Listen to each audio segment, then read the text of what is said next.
ನಮಸ್ಕಾರ ರಿವ್ಯೂ ಚಾನೆಲ್ಗೆ ಸ್ವಾಗತ. ನಾನು ಸೌಖ್ಯ ಗಾಂವ್ಕರ್. ಸರ್ಕಾರದ ಪ್ರಭಾವಿ ಮಿನಿಸ್ಟರ್ ವಿರುದ್ಧ ಸಿದ್ದರಾಮಯ್ಯ ಪರಮಾಪ್ತನ ವಿರುದ್ಧ ಸಿಡಿತು ಸ್ಫೋಟಕ ಬಾಂಬ್. ಮೂಡಾ ಕೇಸ್ನಲ್ಲಿ ಈ ಸಾಕ್ಷಿಗಳನ್ನೆಲ್ಲ ಬಚ್ಚಿಡಲಾಗಿದೆಯಾ? ಎಸ್ಕೇಪ್ ಮಾಡಿದ್ರ ರಾತ್ರೋರಾತ್ರಿ ಕೇಸ್ ಈ ರೀತಿ ಸದ್ದು ಮಾಡೋಕೆ ಶುರು ಮಾಡ್ತಾ ಇದ್ದ ಹಾಗೆ CBIಗೆ ಹೋಗಬೇಕು ಅನ್ನೋ ಒತ್ತಡದ ತನಕ ಆಗ್ತಿದೆ. ರಾಜ್ಯಪಾಲರ ಅಂಗಳದಲ್ಲಿದೆ. ರಾಜ್ಯಪಾಲರು ಎನಿ ಟೈಮ್ ದೊಡ್ಡ ಹೆಜ್ಜೆಯನ್ನು ಇಡಬಹುದು. ಸರಣಿ ಮೀಟಿಂಗ್ಗಳಾಗ್ತಿವೆ. ಆದರೆ ಈ ಟೈಮಲ್ಲಿ ಈ ಗ್ಯಾಪಲ್ಲಿ ಸದ್ದಿಲ್ಲದೆ ದಾಖಲೆಗಳನ್ನು ಎತ್ಕೊಂಡು ಹೋದವರು ಯಾರು? ಒಬ್ಬರು ಮಿನಿಸ್ಟರು ಮುಖ್ಯಮಂತ್ರಿಗಳ ಬೆನ್ನಿಗೆ ನಿಂತಿದ್ದಾರಂತೆ. ಯಾಕಂದ್ರೆ ಅವರದ್ದು ಪಾತ್ರ ಇದೆಯಂತೆ. ಬಿಜೆಪಿ ಬಿಗ್ ಬಾಂಬ್ ಒಂದನ್ನು ಸಿಡಿಸಿದೆ.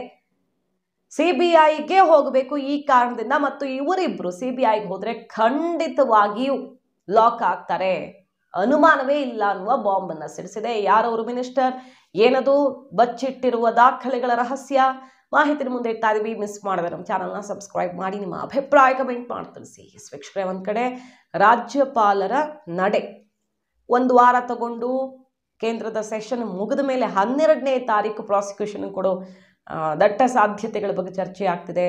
ಪಾದಯಾತ್ರೆ ಟೈಮಲ್ಲೇ ಕೊಟ್ಟರೆ ಬಿಜೆಪಿ JDSಗೆ ಮಣಿದು ಕೊಟ್ಟರು ಅನ್ನೋ ಆರೋಪ ಹೊರಬೇಕಾಗಬಹುದು ಅಂತ ಆ ಅವಧಿ ಮುಗಿದ ಬಳಿಕ, ಅಂದರೆ ಸಮಾರೋಪ ಆದ ಬಳಿಕ ಕೊಡಬಹುದು ಅನ್ನೋ ಸಾಧ್ಯತೆ ಬಗ್ಗೆ ಚರ್ಚೆ ಆಗ್ತಿದೆ. ಇದರ ನಡುವೆ ಮೂಡಾಗೆ ಸಂಬಂಧಪಟ್ಟಂತೆ ಮತ್ತಷ್ಟು ಗಂಭೀರ ವಿಚಾರಗಳು.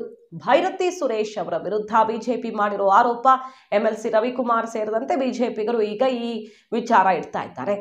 ಭೈರತಿ ಸುರೇಶ್ ಅವರು ಈ ಖಾತೆಯನ್ನ ವಹಿಸಿಕೊಂಡ ಮೇಲೆ, ನಗರಾಭಿವೃದ್ಧಿ ಇಲಾಖೆಯನ್ನ ವಹಿಸಿಕೊಂಡ ಮೇಲೆ ಬಹಳಷ್ಟು ಅಕ್ರಮ ಆಗಿದೆ. ಅದು ಎಷ್ಟೋ ಸೈಟ್ಗಳು ಈ ರೀತಿ ಗೋಲ್ಮಾಲ್ ಆಗಿದೆ ಅಂತಿದ್ದಾರೆ. ಅಷ್ಟೇ ಅಲ್ಲ, ಸಿದ್ದರಾಮಯ್ಯನವರು ತಮ್ಮ ಎಡಗೈ ಬಲಗೈ ಅತ್ಯಾಪ್ತರಿಗೆ ಶಿಫಾರಸು ಮಾಡಿ ಬರೆಸ್ಕೊಟ್ಟಿದ್ದಾರಂತೆ. ಅಂದರೆ ಡಿನೋಟಿಫೈ ಮತ್ತೊಂದು ಎಲ್ಲ ಮಾಡಿ ಯಾರಿಗೆ ಸಿಗಬೇಕಾಗಿತ್ತು ಅವ್ರಿಗಲ್ಲ, ಇನ್ಯಾರಿಗೂ ಫೇಕ್ ಡಾಕ್ಯುಮೆಂಟು ಮತ್ತೊಂದು. ಈಗೊಂದು ಸ್ನೇಹಮಯಿ ಕೃಷ್ಣ ದೂರು ಬಂದಿದೆಯಲ್ಲ, ರಾಜ್ಯಪಾಲರಿಗೆ ಇನ್ನೊಂದು ದೂರು ಬಂದಿದೆಯಲ್ವಾ, 30 ವರ್ಷಗಳ ಹಿಂದೆ ಉಪಮುಖ್ಯಮಂತ್ರಿ ಆಗಿದ್ದಾಗ ಯಾರದ್ದೋ ಜಮೀನು ಇನ್ಯಾರದ್ದೋ ಪಾಲಾಗಿದೆ, ಡಾಕ್ಯುಮೆಂಟ್ಸ್ ಅನ್ನು ತಗೊಂಡು ಹೆಲ್ಪ್ ಮಾಡ್ತೀವಿ ಅಂತ ತಗೊಂಡು ನಾಶಪಡಿಸಿರೋ ಅಂತಹ ಆರೋಪ ಇದೆ. ಆ ವ್ಯಕ್ತಿಯ ಪರವಾಗಿ ಟಿಪ್ಪಣಿ ಬರೆದು ಹೆಲ್ಪ್ ಮಾಡಿಕೊಟ್ಟಿದ್ದಾರೆ ಅನ್ನುವಂಥದ್ದು.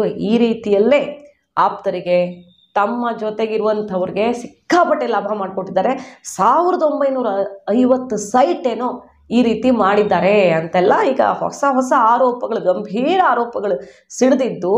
ಆ ಶಿಫಾರಸು ಪತ್ರ ಮುಖ್ಯಮಂತ್ರಿಗಳು, ಅಂದರೆ ಈಗಿನ ಮುಖ್ಯಮಂತ್ರಿ ಸಿದ್ದರಾಮಯ್ಯನವರು ಬರೆದ ಟಿಪ್ಪಣಿ, ಮೂಡಾಗಿ ಬರೆದಿದ್ದಿರುತ್ತಲ್ಲ, ದಾಖಲೆ ಇರುತ್ತಲ್ಲ. ಈಗ ಸ್ನೇಹಮಯಿ ಕೃಷ್ಣ ರಾಜ್ಯಪಾಲರನ್ನು ಕೇಳ್ಕೊಂಡಿದ್ದದೆ 15 ದಿನಗಳ ಒಳಗಡೆ ಜಿಲ್ಲಾಧಿಕಾರಿಗಳಿಂದ ವಿವರಣೆಯನ್ನು ತಗೊಂಡು ಇದಕ್ಕೆ ಸಂಬಂಧಪಟ್ಟಂತೆ ಎಲ್ಲ ಮಾಹಿತಿ ಅಲ್ಲಿನ ಜಿಲ್ಲಾಧಿಕಾರಿಗಳಿಂದ ತರಿಸ್ಕೊಂಡು ತಕ್ಷಣ ಆಕ್ಷನ್ ತಗೊಳ್ಳಿ ಅಂತ ಕೇಳಿದ್ದಾರೆ. ಅಲ್ಲಿ ದಾಖಲೆಗಳು ಉಳ್ಕೊಂಡಿದ್ರೆ ಅವರು ವಿವರಣೆ ತಗೊಳ್ಬಹುದು, ಪರಿಶೀಲನೆ ಮಾಡಬಹುದು. ಆದರೆ ಬಿಜೆಪಿ ಅವ್ರು ಹೇಳ್ತಿರೋದೇನು, ಆ ದಾಖಲೆಗಳನ್ನು, ಶಿಫಾರಸು ಪತ್ರ, ಟಿಪ್ಪಣಿ, ಸಿದ್ದರಾಮಯ್ಯನವ್ರ ಕಡೆಯಿಂದ ಏನೇನು ಮೂಡಾಗಿ ಹೋಗಿತ್ತೋ ಅದೆಲ್ಲವನ್ನ ಎತ್ಕೊಂಡು ಬಂದಿದ್ದಾರೆ. ರಾತ್ರೋರಾತ್ರಿ ಹೋಗಿ ಒಬ್ರು ಮಿನಿಸ್ಟರು ಇದನ್ನೆಲ್ಲ ಎಸ್ಕೇಪ್ ಮಾಡಿಸಿದ್ದಾರೆ ಅಂತ ಕುಮಾರಸ್ವಾಮಿ ಅವರು ಅವತ್ತು ಹೇಳಿದ್ರಲ್ಲ. ಈಗ ಗೊತ್ತಾಗ್ತಿದೆ, ಅದು ಬಿಜೆಪಿ ಅವ್ರ ಬಾಯಲ್ಲಿ ಓಪನ್ ಆಗಿ ಬರ್ತಿದೆ. ಏನದು ಹೆಲಿಕಾಪ್ಟರ್ ರಹಸ್ಯ ಅಂದರೆ ಓಪನ್ ಆಗಿ ಬಿಜೆಪಿ ಅವರು ಹೇಳ್ತಾ ಇದ್ದಾರೆ, ಈ ರೀತಿ ಎಲ್ಲ ದಾಖಲೆಗಳನ್ನ ಅಲ್ಲಿಂದ ಎತ್ತಲಾಗಿದೆ. ರಾತ್ರೋರಾತ್ರಿ ಹೆಲಿಕಾಪ್ಟರ್ ಮೂಲಕ ತರಾತುರಿಯಲ್ಲಿ ಅದನ್ನೆಲ್ಲ ಎತ್ತಿಸಿದ್ದಾರೆ ಅಂತ. ಸುಮಾರು 1 ತಿಂಗಳ ಹಿಂದೆನೆ ಕುಮಾರಸ್ವಾಮಿ ಅವರು ಈ ಬಾಂಬ್ ಸಿಡಿಸಿದ್ರು. ರಾತ್ರೋರಾತ್ರಿ ಹೋಗಿ ಹೆಲಿಕಾಪ್ಟರ್ ತಗೊಂಡು ಎತ್ಕೊಂಡು ಬಂದವರು ಯಾರು ಗೊತ್ತಿಲ್ಲ ಅಂದ್ಕೊಂಡ್ರಾ ಅಂತ. ಈಗ ಬಿಜೆಪಿಯವರು ಭೈರತಿ ಸುರೇಶ್ ಮತ್ತು ಸಿದ್ದರಾಮಯ್ಯ ವಿರುದ್ಧ ಮುಗಿಬೀಳ್ತಿದ್ದು, ಈ ಇಬ್ಬರು ಕೇಸ್ CBIಗೆ ಹೋಗಿದ್ದೇ ಹೌದಾದ್ರೆ ಸಣ್ಣ ಪ್ರಮಾಣದಲ್ಲ, ಸಿಕ್ಕಾಪಟ್ಟೆ ಸೀರಿಯಸ್ ಈ ಕೇಸು. ಇವರಿಬ್ಬರ ಪಾತ್ರ ನೇರವಾಗಿದೆ. 1-2 ಸೈಟ್ಗಳಲ್ಲ, ಬರೀ 14 ನಿವೇಶನದ ವಿಚಾರ, ಪಾರ್ವತಿಯವರ ಹೆಸರಲ್ಲಿ ಬದಲಿ ನಿವೇಶನ ಅಷ್ಟೇ ಅಲ್ಲ, ಈ ಮೂಡಾ ಸ್ಕ್ಯಾಮ್ ಅನ್ನ ಕಂಪ್ಲೀಟ್ ಆಗಿ CBI ಎತ್ಕೊಂಡ್ರೆ, ಈಗ ಹೋದ್ರೆ ಕಂಪ್ಲೀಟ್ ಆಗಿ ಎಲ್ಲ ಹೋಗುತ್ತಲ್ಲ. ಬಿಜೆಪಿ ಅವಧಿ ಎದ್ದು ಹೋಗಬೇಕು, ಎಲ್ಲ ಹೋಗಬೇಕು. ಈಗ ಸಿದ್ದರಾಮಯ್ಯನವ್ರು ಹೇಳ್ತಿರೋದು ನನಗೆ ಕೊಟ್ಟಿದ್ದೇ ಬಿಜೆಪಿ ಅವರು ಅಂತಲ್ವಾ. ಯತ್ನಾಳ್ ಅವ್ರು ಹೇಳ್ತಿರೋದು ಯಡಿಯೂರಪ್ಪ ಅವ್ರ ಅಕ್ಕನ ಮಕ್ಕಳಿಗೂ ಹೋಗಿದೆ, ವಿಜಯೇಂದ್ರ ಮತ್ತೊಂದು ಅಂತ ಅವರು ಆರೋಪ ಮಾಡ್ತಿದ್ದಾರೆ. ಎಲ್ಲ ತನಿಖೆ ಮಾಡಿದ್ರೆ ಬಹಳಷ್ಟು ಜನ ಕುತ್ತಿಗೆಗೆ ಬರಬಹುದು ಪಕ್ಷಾತೀತವಾಗಿ. ಈಗ ಹೇಳ್ತಾ ಇರೋದು ಬಿಜೆಪಿಯವರು ಏನಪ್ಪ ಅಂತ ಕೇಳಿದ್ರೆ, ಸಿದ್ದರಾಮಯ್ಯ ಮತ್ತು ಭೈರತಿ ಸುರೇಶ್ ಅವರಿಗೆ ಬಹುದೊಡ್ಡ ಕಂಟಕ ಕಾದಿದೆ, ಇದು CBIಗೆ ಹೋಗಬೇಕು ಅಂತ.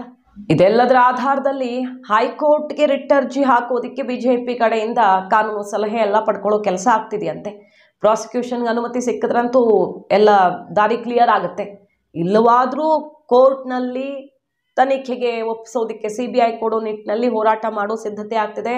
ಅಬ್ರಹಾಂ ಕೂಡ ಪ್ರಾಸಿಕ್ಯೂಷನ್ಗೆ ಅನುಮತಿ ಸಿಕ್ಕಿಲ್ಲ ಅಂದರೆ ಕೋರ್ಟ್ನಲ್ಲೇ ಖಾಸಗಿ ದೂರು ದಾಖಲಿಸೋ ಬಗ್ಗೆ ಆಪ್ಷನ್ಸ್ ಹುಡುಕಾಡ್ತಿದ್ದಾರೆ. BJPನೂ ದಾರಿಯನ್ನು ಹುಡುಕಾಡ್ತಿದೆ. ಸೊ ಇದು ಶತಾಯಗತಾಯ CBIಗೆ ಹೋಗಲೇಬೇಕು. ರಾತ್ರೋರಾತ್ರಿ ನಾಪತ್ತೆಯಾದ ಕೆಲವು ಡಾಕ್ಯುಮೆಂಟ್ಸ್, ಕಡತಗಳು, ಜೊತೆಗೆ ಈ ಶಿಫಾರಸು ಪತ್ರ, ಟಿಪ್ಪಣಿಗಳು, ಇದರ ರಹಸ್ಯ ಔಟ್ ಆದರೆ ಮಾತ್ರ ದೊಡ್ಡ ಸಂಕಷ್ಟ ಕಟ್ಟಿಟ್ಟ ಬುತ್ತಿ ಅಂತಿದ್ದಾರೆ. ಮಾಹಿತಿ ನಿಮ್ಗೆ ಇಷ್ಟ ಆಗಿದ್ರೆ ಮಿಸ್ ಮಾಡದೆ ನಮ್ಮ ಚಾನಲ್ನ ಸಬ್ಸ್ಕ್ರೈಬ್ ಮಾಡಿ. ನಿಮ್ಮ ಅಭಿಪ್ರಾಯ ಕಮೆಂಟ್ ಮಾಡಿ ತಿಳಿಸಿ. Thank you.